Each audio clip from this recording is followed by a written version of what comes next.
Bismillah, qala Imam Bukhari rahimahullah ta'ala.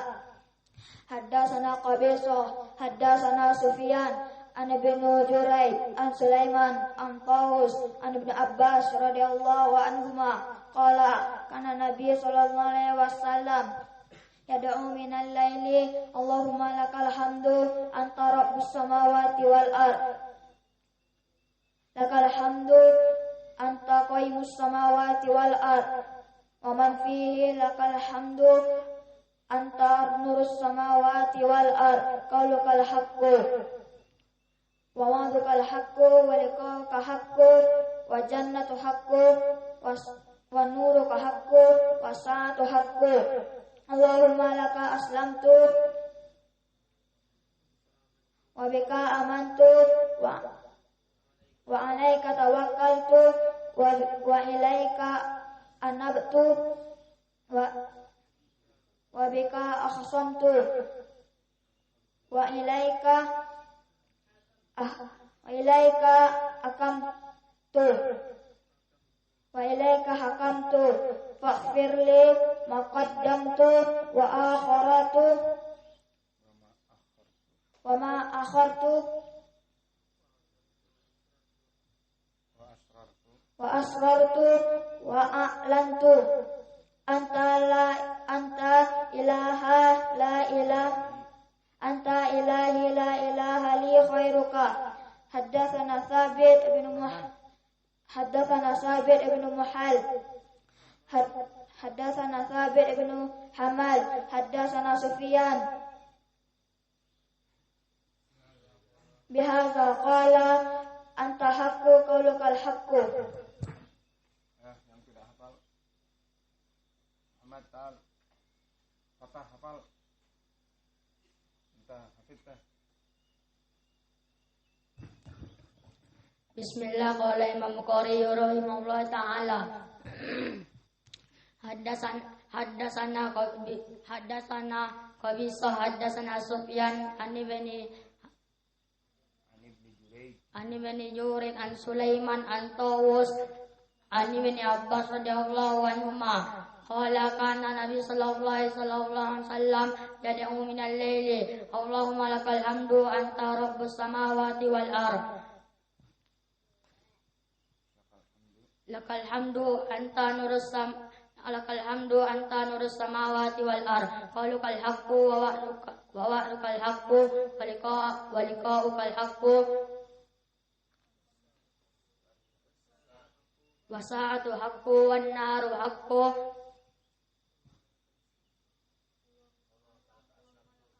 Allahumma laka aslamtu wa bika amantu wa alaika tawakkaltu wa ilaika anabtu wa bika qasamtu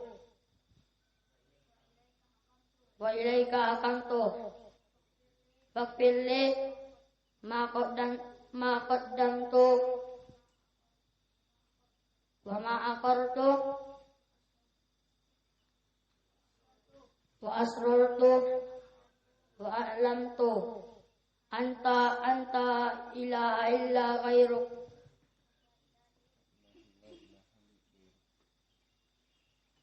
Yang nggak hafal pukul.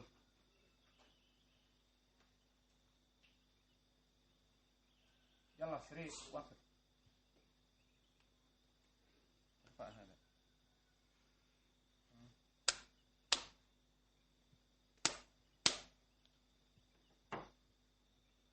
Maka Nabi mengatakan irba'u ala anfusikum. Jangan takalluf. Biasa saja. Bertakbir tapi tidak takalluf. Kemudian disebutkan kenapa sebabnya? Karena kamu tidak berdoa kepada asam yang tuli. Jadi Allah dinafikan di sini dengan sifat tuli. Tidak ada sifat tuli Allah itu. Wala ghaiban. Dan Allah itu selalu hadir di antara kita, tidak absen. Maka dua sifat nafi dinamakan sifat nafiyah, tidak tuli dan tidak ghaib, tidak absen Allah itu. Ini juga sifat dari Allah. Maka sifat terbagi menjadi dua, sifat subutiyah, sifat penetapan seperti Allah mempunyai nanti sami wal basir, poin kita. Allah mempunyai pendengaran dan penglihatan. Dan ada sifat penafian seperti di sini, Allah itu tidak asam, tidak tuli. Dan Allah itu tidak gaib, tidak absen, tidak hilang di antara kita, selalu ada. Dan apalagi seperti ini contohnya di surat apa? Yang ma'ruf. Di Al-Kursi, di Al-Baqarah disebutkan apa?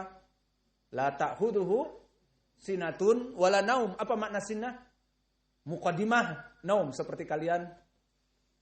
Nah, itu namanya sinah. Adapun naum dengan suara nyenyak. Maka sinah pembukaan untuk tidur dan tidur adalah puncaknya.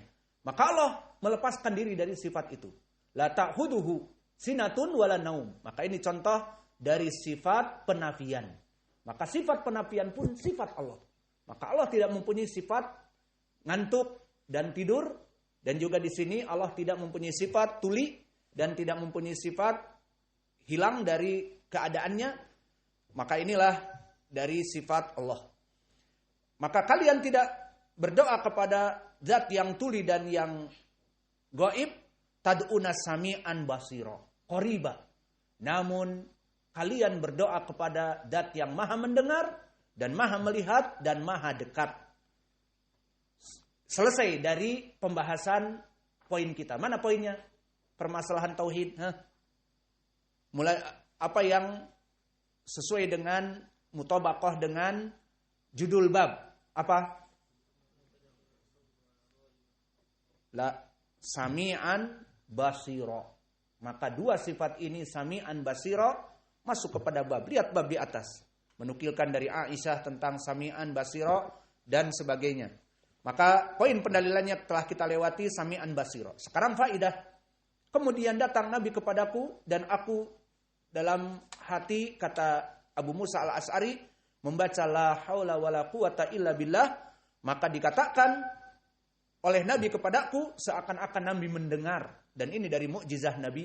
Nabi mengetahui dengan izin Allah tentunya.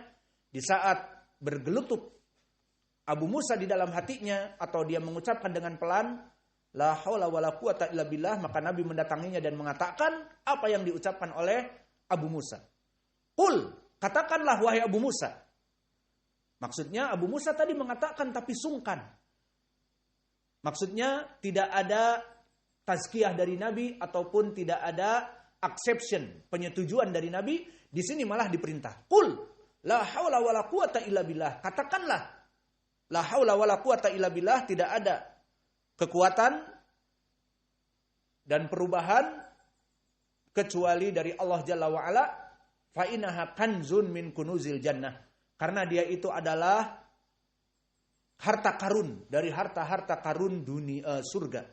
Maka di dalam hadis ini kita tutup sekarang mana wajah mutabaqah dengan bab dan dengan judul sifat untuk Allah Sami wal Basir. Maka kita katakan sifat as-sama, mendengar untuk Allah, dan sifat al-basar. Dua sifat ini sifat dzatiyah, tsabitah lillahi jalla wa ala dari Al-Quran dan Sunnah. Adapun sifat as-sama, Allah maha mendengar, banyak di Al-Quran. Dan oleh sebab itu dari sinilah dinamakan Allah itu nama as-sami. Karena kaidah di dalam ilmu tauhid, terutama asma wa sifat, kita menamai Allah sesuai dari sifatnya. Maka telah disifatkan oleh Allah misalnya di surat Thaha, innani ma'akuma asma'u wa ara. Asma'u, aku mendengar. Berarti Allah mempunyai sifat mendengar, na'am. Dan juga di dalam surat Al-Mujadalah, qad sami Allah qaulal lati tujadiluka fi zawjiha wa tashtaqi ila Allah wallahu yasma'u tahawurakuma. Innallaha sami'un basirun. Maka dari sini kalimat sami'un nama untuk Allah. Dari sifat qad sami Allah. Dan oleh sebab itu di dalam ayat yang lain di As-Surah Allah berfirman laisa kamitslihi syai' wa huwas sami'ul basir. Dinamakan as-sami dari sini menjadi pendalilan. As-sami' nama untuk Allah, maka Allah as-sami' al-basir juga. Mana sifat-sifatnya tadi? Asma'u wa ara. Qad sami Allah qaulal lati tujadiluka, dan setelahnya. Maka syahidnya di sini adalah Sifat Allah mendengar menjadikan pengilzaman bahwa dia mempunyai nama As-Sami. Adapun pendalilan di dalam hadis tentang As-Sami', pertama hadis ini dari Jabir, di mana kata Nabi, kalian berdoa tidak kepada al-asam wal ghaib, walakin tad'u kepada zat yang sami'an basiro qoriban dan dekat. Maka ini pendalilan kita. Dan begitupun pendalilan di dalam hadis tentang Sami', hadis Aisyah yang panjang muttafaqun alaih tentang bagaimana Nabi di saat berdakwah ke Taif kemudian dihinakan. Maka diutuslah Jibril oleh Allah kepada Nabi Muhammad. Maka berkata Jibril kepada Nabi Muhammad, dikatakan, innallaha qad sami'a qaula qaumika ya Muhammad. Maka sungguhnya Allah telah mendengar ucapan penghinaan dari kaummu wahai Muhammad. Yang intinya hadis ini sudah sampai poin pendalilannya. Maka kata Jibril, Allah mengutus malaikat penjaga 2 gunung ini. Maka perintahkanlah wahai Muhammad agar gunung ini hancur lebur dan menimpa mereka. Ditimpakan gunung itu kepada mereka. Namun apa yang dilakukan oleh Nabi yang sangat mencintai dari umatnya dan dakwahnya sangat diberkahi, dan dakwahnya di sini adalah dakwah tauhid yang penuh rahmah.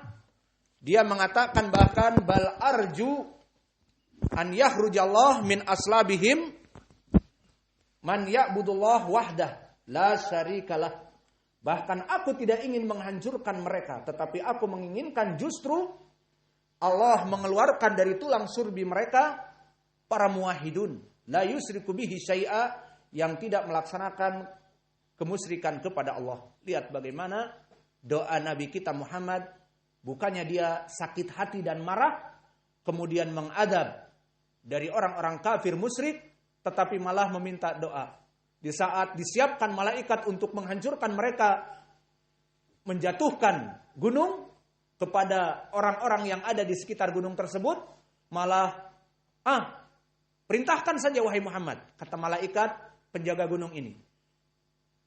Doakan keburukan dan sebagainya. Tidak. Aku tidak menginginkan kecuali mereka tetap hidup, dan aku berdoa kepada Allah semoga mereka yang kafir musyrik ini melahirkan anak-anak, kalau mereka mati kafir musyrik, dari tulang sulbi mereka orang-orang yang bertauhid kepada Allah. Lihat bagaimana Nabi kita.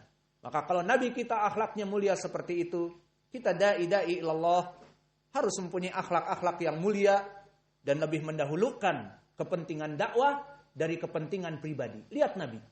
Kepentingan pribadinya menggejolak. Marah. Sampai disebutkan di hadis ini dari Aisyah, ya Rasulullah, ceritakan suatu kisah dalam dakwahmu yang lebih dahsyat dari perang Uhud. Karena perang Uhud Nabi patah rubaiyahnya. Dan kesalahan dari para pemanah dan sebagainya. Intinya kalah di perang Uhud. Mana yang lebih dahsyat lagi diceritakan oleh Nabi di saat aku berdakwah ke Taif. Maka disebutkan orang-orang Taif melemparinya, mengejeknya. Permasalahan pribadi. Mengatakan, ya malaikat penjaga gunung, hancurkan mereka. Itu permasalahan pribadi Nabi. Sakit hati. Karena diejek, dihina, dilempari batu, pergi dari kampung kita dan sebagainya. Permasalahan pribadi, Nabi marah. Namun Nabi manusia juga. Namun akhlak yang mulia ini yang membuat dia sukses di dalam dakwahnya, dan dia Rasulullah. Di saat malaikat penjaga gunung siap perintah, langsung siap laksanakan. Hancurkan. Tapi Nabi tidak mau mengatakan hancurkan, malah mengatakan la'alla. Aku mengharap kepada Allah. Allah menjadikan tulang sulbi mereka, kalau mereka sekarang mati dalam keadaan kesyirikan dan susah untuk mendapatkan hidayah, ya sudah. Namun dari keturunan mereka menjadi orang-orang yang muwahhidun. Menjauhi kesyirikan, maka di sini menjadi pendalilan bahwa ingin menjadi dai yang sukses, yang mengikuti sunnah Nabi, jauhkan perkara egoisitas. Jauhkan perkara permasalahan pribadi. Jika marah dengan santrinya, ya marah. Namanya juga manusia. Namun diberi nasihat dan juga sabar. Apa yang lebih baik bagi muridnya, maka dilihat mana yang lebih baik. Tidak seperti dihajar. Tidak boleh menuntut ilmu kepadanya. Bahkan sholat pun tidak boleh, harus ke sholat kepada orang awam. Dan sebagainya, maka ini dari munafirin di dalam dakwah.